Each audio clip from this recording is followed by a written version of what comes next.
warahmatullahi wabarakatuh.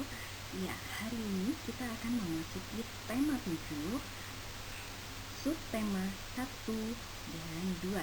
Jadi, untuk kali ini Bu Mega akan memberikan 2 subtema, yaitu 1 dan 2. Yang pertama adalah tema 1, kebersamaan di rumah. Silahkan disimak videonya baik-baik. Ya, materinya adalah fabel. Pengertian fabel. Fabel adalah cerita pendek yang menceritakan tentang hewan. Tokoh-tokoh yang ada di dalam fabel adalah berbagai jenis hewan. Cerita dalam fabel adalah cerita fiksi. Cerita fiksi artinya cerita yang dibuat berdasarkan khayalan pengarang. Jadi biasanya cerita fabel itu tentang cerita hewan, ya. Nah, berikut ciri-ciri fabel. Fabel bisa juga disebut dongeng tentang hewan. Ciri-cirinya apa saja? Yang pertama, menggunakan hewan sebagai tokoh cerita. Yang kedua, tokoh hewan memiliki karakter dan sifat seperti manusia. Kemudian yang tiga, memiliki alur cerita. Dan yang terakhir, memiliki pesan-pesan kebaikan di dalam ceritanya.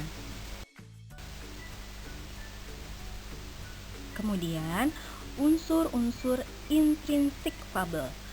Unsur intrinsik adalah unsur yang membangun karya sastra. Unsur intrinsik fabel adalah sebagai berikut. Yang pertama, nama tokoh atau jenis hewan yang terdapat di dalam fabel. Kemudian ada apa lagi? Sifat si tokohnya. Kemudian yang ketiga, peristiwa penting yang terjadi di dalam fabel, menceritakan tentang apa gitu. Kemudian yang keempat, pesan atau nasihat yang ingin disampaikan oleh fabel kepada pembaca. Jadi, fabel itu membawa pesan-pesan nasihat untuk pembacanya. Nah, berikut contoh fabel. Bu Mega akan membacakan contoh fabel, yaitu seekor kelinci hidup di hutan. Ia tidak memiliki teman.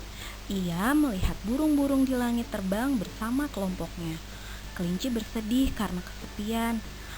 Katanya, andai aku punya teman yang banyak seperti burung-burung itu, aku tidak akan kesepian.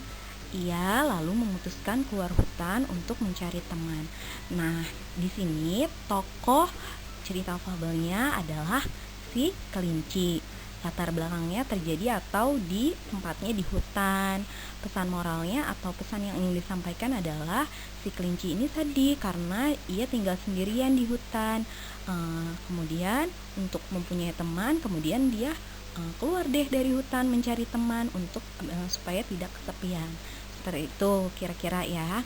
Kemudian agar lebih kalian bisa memahami lagi fabelnya, silakan dikerjakan Bu Pena. Ayo berlatih di 2D.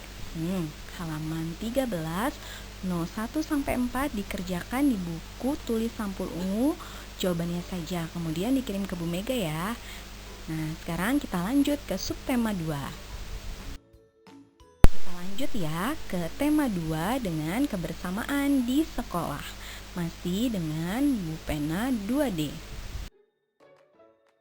Karena masih temanya fabel, Bu Mega akan mempersingkat, yaitu kata sapaan. Kata sapaan adalah kata yang digunakan untuk menyapa atau menegur seseorang saat berbicara langsung.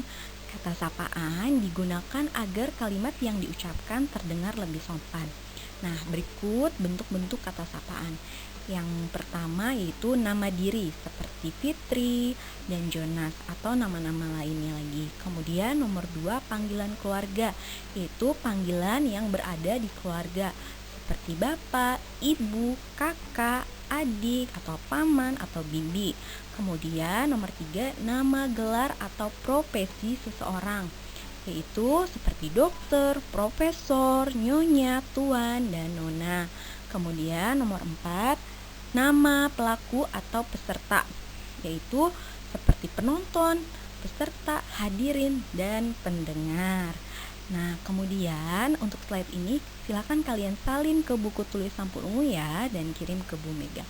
Nah, berarti untuk yang sekarang tugasnya ada 2 ya. Yang ini dan kemudian yang ada di subtema 1 yang di buku pena. Semoga penjelasan dari Bu Mega dimengerti dan dipahami ya. Jika ada yang belum jelas atau belum mengerti, jangan sungkan-sungkan ya atau malu bertanya sama Bu Mega. Terima kasih. Wassalamualaikum warahmatullahi wabarakatuh.